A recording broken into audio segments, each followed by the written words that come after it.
နဂါးတွေပူးကြတယ်ဆိုတာတကယ်လားကွယ်ကိုတို့မန္တလေးမှာတော့ရွှေစာရံဖျားပွဲကြီးရှိတယ်လေနော်အဲ့ရွှေစာရံဖျားပွဲကိုသွားတော့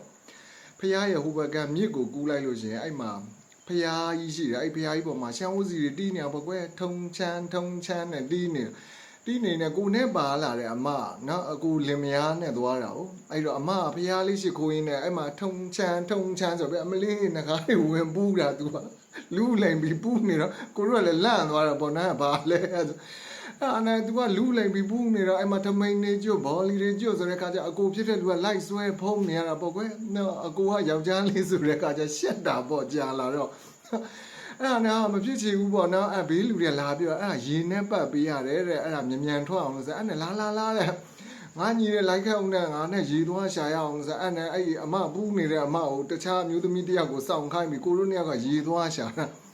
အဲ့ဒါကိုကရေတွေမလာဘယ်ကတွေ့လာတယ်မသိဘူးဘာလီဘုံနဲ့ခွေးတွေရေတိုက်တဲ့ဘုံနာမသိဘူးအဲ့ဒါကြီးနဲ့စမ်းကြည့်လိုက်တော့ပူကြည့်လို့ရေနွေးတွေကြာလို့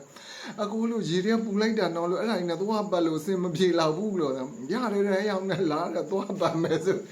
အဲ့ဒါရေနွေးဘုံကိုင်းပြီးကိုကသွားပြီးခုနရောက်တဲ့ခါကျပတ်လိုက်ဆိုကိုကလည်းပတ်လို့လိုက်တော့ပေါ့အဲ့ငကားပူနေတဲ့အားတွေရေတွေကပူကျင်နေတဲ့ခါငကားတွေကလန့်ပြီးတော့